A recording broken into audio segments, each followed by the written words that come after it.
Pourquoi, quand vous voyez un arabe, deux noirs, avec un blanc, ou peu importe la couleur, on s'en fout clairement, je m'en fous de la couleur. On est tous les mêmes, quoi. Pourquoi vous les arrêtez? Pourquoi vous les frappez? Pourquoi vous abusez? Pourquoi vous voulez gâcher la vie des gens?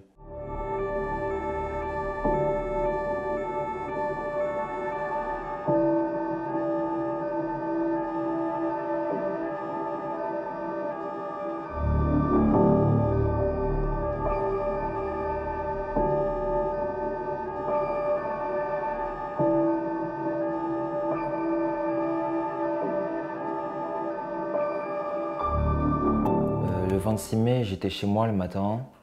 Il y a mon ami Yacine qui m'appelle et qui me dit «Ça te dit si on sort aujourd'hui, il fait beau?» Alors on s'était donné rendez-vous le mardi justement, en bas de chez moi avec des amis. Donc on se retrouve devant chez lui, on reste un peu en bas, on fait des corps à corps, on boit de l'eau, on se jette de l'eau, on se chamaille quoi. Et moi, je me lève, je vais sur le trottoir, je marche, normal, j'étais juste à côté d'eux. Il y a une main qui se pose sur son épaule et c'était un policier, il lui dit police, Ils nous ont collés contre un mur. il nous fouille.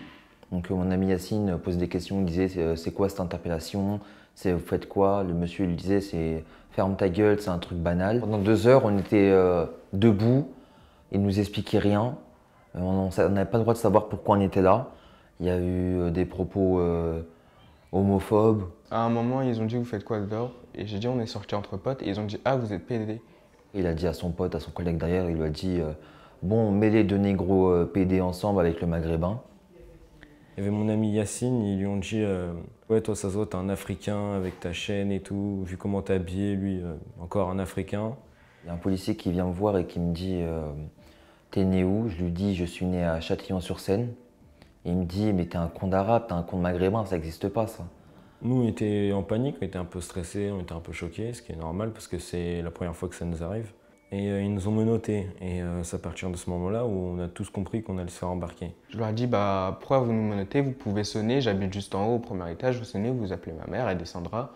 Ils ont dit non, on va prévenir personne. Oui, dès le début, on avait peur parce que justement, ils nous donnaient pas d'informations, ils répondaient pas à nos questions. En plus de ça, ils étaient arrogants, ils étaient à moitié imposants.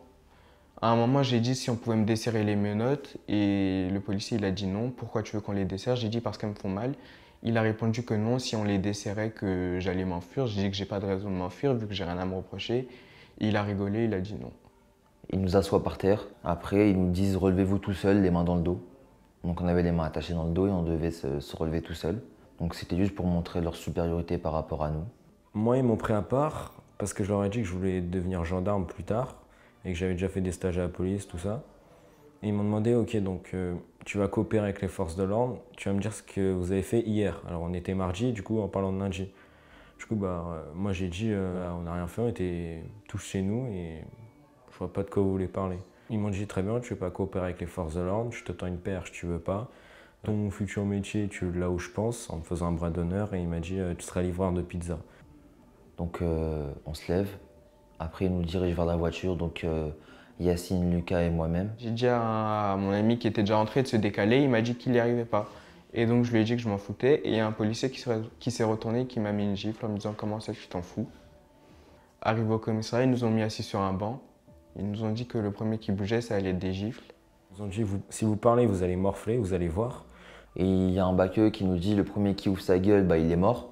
Et au bout d'une heure, je crois, il y a un policier qui est arrivé et qui m'a dit que moi je pourrais sortir et que mes 3 amis allaient à leur garde à vue. Nous, à ce moment-là, on se posait 10 000 questions, on disait mais on n'a vraiment rien fait, on va être accusé d'une affaire qu'on n'a pas faite. Donc on était en stress, on n'a rien bu.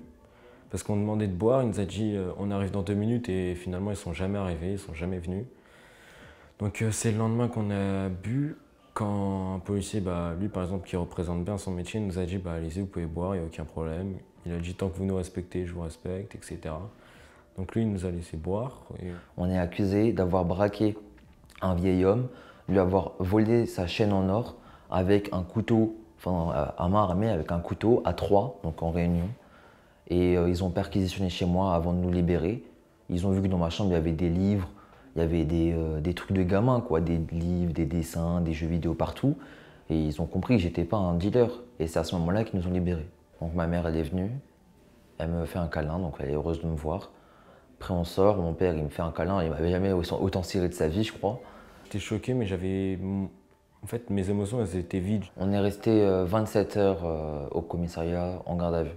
Bah, ils nous ont juste sortis, aucune excuse. Il y a juste un policier qui m'a dit ouais, sois pas découragé pour ton métier plus tard. Ce qui m'a le plus choqué, je pense, c'est au niveau de la justice, c'est-à-dire eux, ils ont eu le droit de gifler mon ami, d'avoir des propos raciales, plusieurs choses comme ça, des insultes, humiliations, et que eux, ils appliquent la loi sur nous, mais nous, on peut pas l'appliquer sur eux. Je suis juste blessé un peu, pas physiquement, mais mentalement, psychologiquement. J'ai des tics, dès que j'entends un petit bruit, je frissonne, je sursaute. Ou dès que j'ai rien à faire, je touche mon poignet parce que ça me perturbe, ça me rappelle des menottes. J'avais un peu peur les premiers jours, justement. Du coup, quand je sortais, j'essayais de rester en appel avec un proche. Et là, non, maintenant, j'arrive à faire la part des choses. Parce que je me dis que c'est pas tous les policiers qui sont comme ça. Faut pas tous les mettre dans le même tas, les policiers. Je vais retenir le policier qui a été très humain aussi, ceux qui ont été respectueux avec moi. Et voilà, c'est aussi ça. C'est qu'ils sont pas tous pareils. S'ils sont devenus policiers, pourquoi? C'est parce qu'ils aiment le métier, donc pourquoi ils fonctionnent comme ça? Pourquoi nous? Pourquoi quand vous voyez un arabe, deux noirs avec un blanc, ou peu importe la couleur, on s'en fout, clairement, je m'en fous de la couleur. On est tous les mêmes, quoi. Pourquoi vous les arrêtez? Pourquoi vous les frappez? Pourquoi vous abusez? Pourquoi vous voulez gâcher la vie des gens? C'est juste ça que j'ai envie de dire. Je suis pas dégoûté de la police, j'ai juste envie de montrer que ces policiers-là, ils représentent très mal la police, ils n'ont rien à faire dans ce métier. Et ça me donne encore plus envie de faire la police, pour prouver que ça peut changer, pour rendre un monde meilleur. Et voilà.